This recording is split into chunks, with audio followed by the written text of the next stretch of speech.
I mean, to be perfectly honest, I have a fuck it moment daily. I want to quit daily. This shit is hard. That's the realest shit I could ever be. Every time I look at the budget sheet or the expenses or the way I like tour, I'm planning tour now, and I'm sitting here like, why the fuck am I even trying to tour with? I'm funding all of it. Like, there's no way.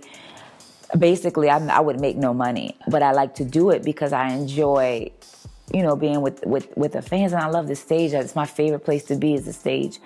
But to be perfectly honest with everyone, when I tour, most of the time I don't make any money because I have to do it all. Like, I am the booker, I am doing the expenses, and most of the time the band needs to have per diem. They need to be paid. We're moving from country to country. Hotels are another thing. You have to make sure that if you have women and men on your bill or your roster or even your band, they can't all sleep in the same room. They're women and men. So then it gets really interesting. So daily I have the fuck it's, and then a fan, and I don't even call them fans because, man, these are creatives. These people are a movement. Like, I'm lucky. I have creatives are people who rock with me. So they remind me that, nah, like I was going to put out New Breed and be like, good, I did it. And then now I wasn't going to tour nothing. Just was going to put it out and that was it. And then it went #1 and then it charted and then it was on Billboard and I was like, okay, now wait now. And they told me they saw me. They saw me, and so then I owed it to them, you know? And that's kind of how it is for an indie artist. You want to say fuck it daily. And then you're reminded, nah, but you saving a life or you changing a life. And I know for me, music has saved me more times than I can count. I've had dark periods a lot, a whole lot. Like, if you really follow my career, bro, the ups and downs I'm beating any roller coaster. I'm beating any roller coaster at any theme park with, like, the levels of how I've had to figure it out. And what I've learned is the fuck it moment is a part of the breakthrough. So I've counted the fuck it's as, oh, some shit's coming after. So I ride through it. But I'm going to be honest, I have a fuck it daily. I'm tired and it's hard. But then when you hear people singing your fucking lyrics and they saying that shit is me, that's some other shit. I don't even feel the fuck it no more because you like, oh, you know, okay, then maybe I'm not the only one. Because that's what music is. He's just bringing us together to say, look, you're not the only one. Being independent, the biggest lesson it taught me is save your motherfucking money. Financing.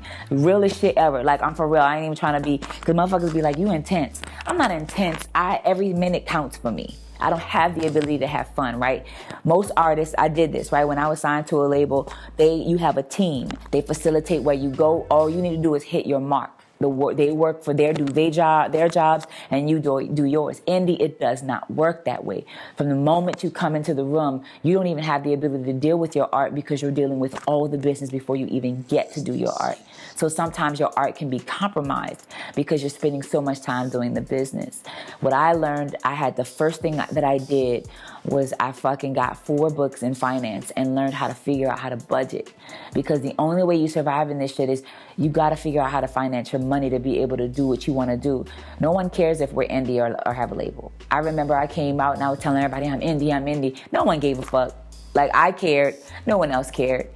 They don't care. They want to see your quality. If your music is good, they don't say your music's good even though you didn't get a budget. They're going to put your music and compare it to the other 18 million artists who have major labels who their shit is nice too. You don't get a pass.